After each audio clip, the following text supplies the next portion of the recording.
اس محفل کے مہمان اعزازی ہمارے بابا کے بہت ہی قریب رہے، شاید 50-60 سال سے زیادہ کا عرصہ ہوگا جب ان کو یعنی کہ جانتے ہوں گے بابا بھی، اور اس وقت بابا کی نشانی کے طور پر ہمارے پاس ہمارے سامنے موجود ہیں پروفیسر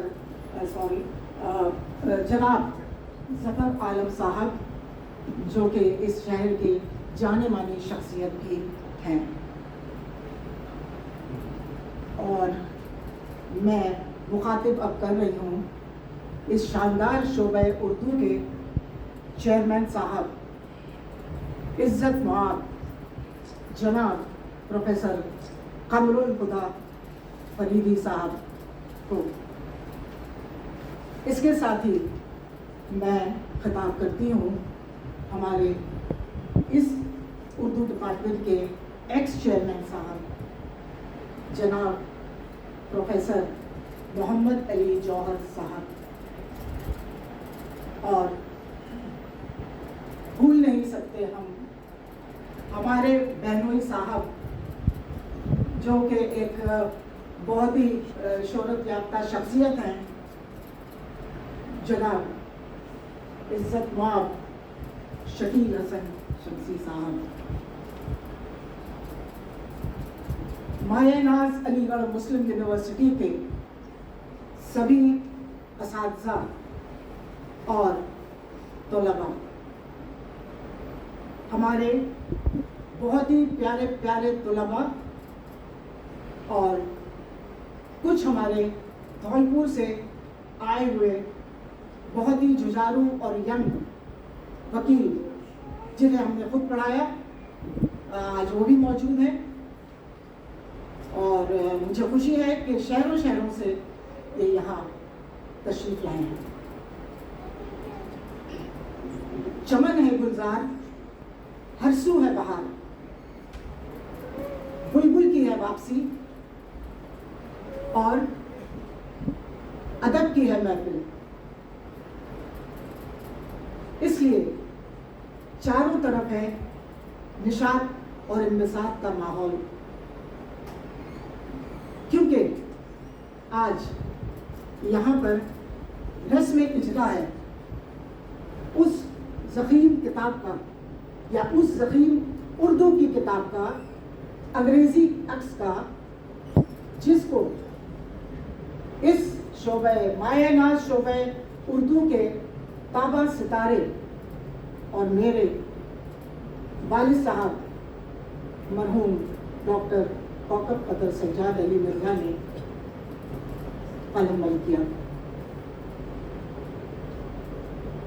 ڈاکٹر کوکب قدر سجاد علی مرزا کے بارے میں یہ کہنا چاہتی ہوں، خاندان سے شاہی، علم و تخیل سے ادبی، اور اپنی طبیعت اور کردار سے گدائی ان کی شخصیت کے نمایاں پہلو تھے. یوں تو ڈاکٹر کوکب کی مجموعی طور پر انہوں نے بہت سی معیاری کتابیں قلم بند کی ہیں، لیکن ان کی شاندار تصنیف، ان کی اردو پی ایچ ڈی کا مقالہ بعنوان واجد علی شاہ کی ادبی اور ثقافتی خدمات ہے، جس کو آج ہم یہاں پر آپ کے سامنے پیش کر رہے ہیں. اور ظاہر ہے ان مبارک ہاتھوں سے اس کا اجرا ابھی تھوڑی دیر میں کیا جائے گا. ڈاکٹر صاحب نے یہ پی ایچ ڈی جو کی ہے، اس پی ایچ ڈی کے سلسلے میں ہم آپ سے کہنا چاہتے ہیں کہ نہ صرف یہ کہ انہوں نے واجد علی شاہ کی ادبی خدمات کو اپنی اس کتاب میں یعنی کہ لکھا ہے، قلم بند کیا ہے، بلکہ انہی نے واجد علی شاہ کے بارے میں، ان کی زندگی کے بارے میں اتنے بہت ہی یعنی کہ امپورٹنٹ جو انکشافات کیے ہیں، اس کی وجہ سے ہم کہہ سکتے ہیں کہ یہ کتاب نہ صرف یہ کہ ایک کتاب ہے، بلکہ یہ واحد علی شاہ کی ایک مکمل سوانح حیات بھی ہے. اور اس سلسلے میں آپ سے کہنا چاہوں گی کہ جیسا کہ والد محترم ڈاکٹر کوکب صاحب نے اپنے اہل خاندان سے اکثر اس بات کا ذکر کیا ہے وقتاً فوقتاً کہ اس پی ایچ ڈی کے لیے انہوں نے 1967 میں اس ملک کے پورے طول و عرض میں 40,000 میل کا سفر کیا اور مرشد آباد سے حیدرآباد تک، دلی سے لکھنؤ تک، رامپور، سری نگر اور پٹنہ، اس کے علاوہ کئی شہروں کی لائبریریوں کی خاک چھانی، دھول بھری کتابوں اور دیمک شدہ مسودوں سے وہ گوہر نایاب نکال کر لائے جسے انجمن ترقی اردو نے 1995 میں کتاب کی شکل میں شائع کرنے کا اعزاز پایا. یہ کتاب صرف کتاب نہیں ہے، اس میں صرف الفاظ نہیں ہیں، بلکہ جو کچھ بھی انہی نے لکھا ہے، مصنف نے لکھا ہے، وہ جامع طریقے سے ثبوتوں کے ساتھ اور جو تحریری شہادتیں ہیں ان کے ساتھ اس کو انہی نے تیار کیا ہے. اور ظاہر ہے کہ یہ کتاب جو ہے آج ہمارے لیے اسی لیے امپورٹنٹ ہے. میں اس کو سمجھتی ہوں کہ یہ اردو ادب کی کتاب تو ہے ہی، لیکن اگر انگلش کی کتاب کو دیکھا جائے تو یہ کتاب ایک یعنی تاریخ کی کتاب بھی ہے. It is also a book of history, کیونکہ اس میں واحد علی شاہ کی جو کے بارے میں جو غلط فہمیاں تھیں ان کو دور کرنے کے لیے جو انہوں نے جو کوشش کی تھی، اس سے ساری جتنی بھی یعنی کہ شک و شبہات تھے ان کی لائف کے بارے میں، ان چیزوں کے بارے میں، اس کو انہوں نے یعنی کہ دور کیا، ختم کیا. اس سلسلے میں آپ کو بتانا چاہوں گی کہ ڈاکٹر کوکب نے واجد علی شاہ کی جو بدنام شخصیت تھی، اس بدنامی کے داغ کو دھونے کے لیے انہوں نے اس ریسرچ کا بیڑا اٹھایا تھا. اس سلسلے میں ویسے تو واحد علی شاہ نے بہت سی مثنویاں قلم بند کی ہیں، لیکن یہاں پر میں 2 مثنویوں کا ذکر کرنا چاہتی ہوں، اس لیے کہ ڈاکٹر کوکب کے مطابق یہ 2 مثنویاں جو ہیں یہ واحد علی شاہ کے شخصیت کے 2 متضاد پہلوؤں پر روشنی ڈالتی ہیں. شاید آج کل کے بچوں کو نہیں معلوم ہوں گے اس کے نام، اور ویسے سنے سنائے نام ہیں. ان کی پہلی یعنی کہ جو مثنوی کا ذکر کرتے ہیں وہ ہے مثنوی عشق نامہ. مثنوی عشق نامہ واجد علی شاہ نے 26 سال کی عمر میں لکھنؤ میں نظم کی، اور عشق نامہ واحد علی شاہ کی جو مجازی یعنی کہ جو عشق مجازی تھا اس کی آئینہ دار بنی. ڈاکٹر کوکب نے اپنی کتاب میں شاید آخری کے چیپٹرز میں انہوں نے کہا ہے کہ عشق نامہ لکھنؤ کی بدنام ترین مثنوی تھی. کیوں؟ اس لیے کہ اس مثنوی میں مرد و زن کے رشتوں کو بہت کھلے طور پر واحد علی شاہ نے قلم بند کیا ہے. لیکن آگے مصنف لکھتے ہیں کہ 7,000 اشعار پر مشتمل یہ مثنوی اپنی سلاست، بلاغت، خیالات کی ندرت، تخیل کی پرواز اور خیالات کی روانی کے لیے اردو ادب میں ایک سنگ میل کی حیثیت رکھتی ہے. واجد علی شاہ کی دوسری مثنوی جو ان کے شخصیت کے دوسرے پہلو پر روشنی ڈالتی ہے وہ ہے ثبات القلوب. واجد علی شاہ نے ثبات القلوب کلکتہ میں 62 سال کی عمر میں نظم کی، اور جیسا کہ آپ مجھ سے سمجھے ہوں گے کہ انہوں نے اس میں ظاہر ہے اپنے عشق حقیقی کے بارے میں بہت اچھی طرح سے یعنی کہ اس میں اس کو قلم بند کیا ہے. اور یہ مثنوی 48,150 اشعار پر مشتمل ہے، جس کو کہ ڈاکٹر کوکب نے کہا ہے کہ یہ مثنوی واجد علی شاہ کی سبات القلوب اردو ادب کی طویل ترین مثنوی ہے. اس کے ساتھ ہی ڈاکٹر صاحب لکھتے ہیں کہ یہ دونوں مثنویاں اردو ادب میں دو مضبوط ستونوں کے لحاظ سے حیثیت رکھتی ہیں.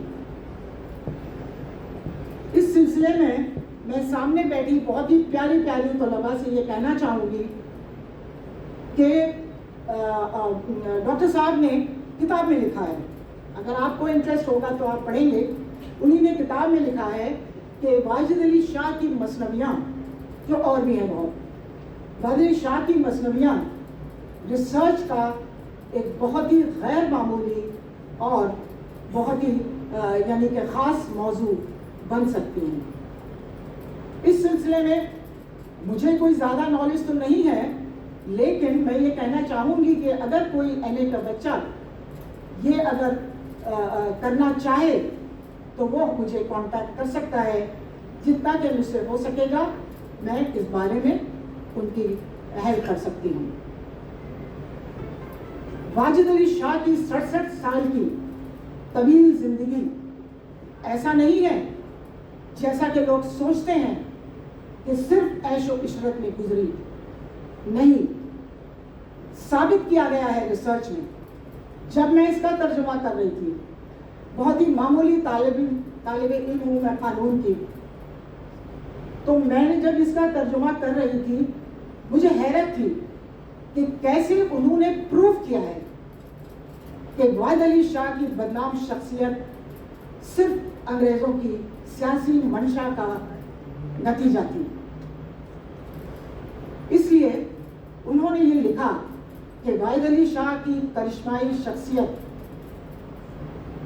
خداداد صلاحیتیں تھیں ان میں، اور واجد علی شاہ اس سلسلے میں شاعری، انشا پردازی، معماری، باغبانی، مصوری اور اسی طرح کے بہت سارے یعنی کہ فیلڈز میں مہارت رکھتے تھے، اور وہ بہت ساری زبانوں کے ماہر بھی تھے. تو اس لحاظ سے یہ کتاب جو ہے یہ یعنی کہ ایک بہت بڑی میں کہہ سکتی ہوں کہ بہت بڑی سروس ہے، خدمت ہے واجد علی شاہ کی ان کے ہی خود کے پڑپوتے کے ذریعے. اس لیے میں اس میں آپ کو آگے بتانا چاہتی ہوں کہ جو یہ کتاب یا جو یہ ریسرچ کی گئی ہے یہ مکمل گہرائی اور گہرائی کے ساتھ کی گئی ہے.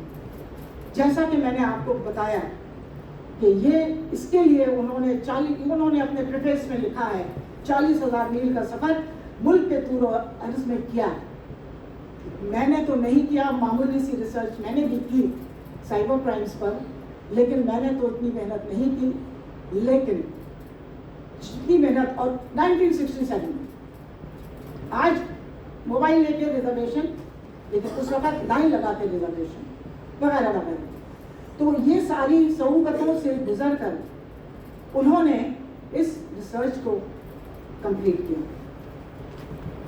واجد علی شاہ کی جو شخصیت ہے اس میں اس بات کا مطلب کوئی ڈاؤٹ نہیں ہے کہ ان کی ولادت، وفات، تصنیفات اور ان کی زندگی کے اور بھی پہلو جیسے اولادوں، ازواج کے بارے میں انگریزی حکومت نے اور اس ٹائم کے کچھ نقادوں نے بہت ہی غلط بیانی سے کام لیا، اور واجد علی شاہ کی شاندار اور کرشمائی شخصیت کو رسوا کرنے اور ختم کرنے کی پوری کوشش کی.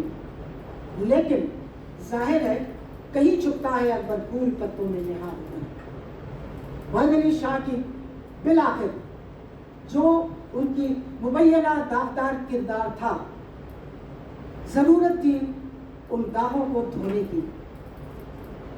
پیلا اٹھایا خود واحد علی شاہ اور بیگم حضرت محل کے پرپوتے اور میرے ابا ڈاکٹر کوکب قدر سجاد علی مرزا نے. کتاب میں ایک جگہ انہی نے اور لکھا کہ اس وقت سب لوگ ہم سے کہتے تھے کہ یہ بدنام بادشاہ کے اوپر آپ کیا ریسرچ کر رہے ہیں، لیکن وہ تو جانتے تھے کہ وہ کیوں کر رہے ہیں، کیونکہ وہ اس عکس کو ختم کرنا چاہتے ہیں. بات تو اردو کی کتاب کی ہوئی. اب سوال یہ آتا ہے کہ اس کا ترجمہ انگریزی میں کیوں کیا جائے، کیوں اس کو انگریزی میں بھی پیش کیا جائے. اس کی وجہ یہ ہے کہ یہ تو ہم لوگوں نے بعد میں سوچا. اس کی وجہ یہ ہے کہ واجد علی شاہ کی شخصیت عالمگیر تھی، ہماگیر تھی. پوری دنیا میں ان کو لوگ چاہتے ہیں. جان عالم کے شہداؤں کی آج بھی کمی نہیں، لیکن ان تک وہ ساری باتیں نہیں پہنچ سکیں جو اردو کی اس شاندار کتاب میں لکھی ہوئی ہیں. اس بارے میں آپ سے کچھ ایسی باتیں کہنا چاہتی ہوں کہ انگلش میں ٹرانسلیشن کرنے کا جو واقعہ ہے وہ کیسے ہوا.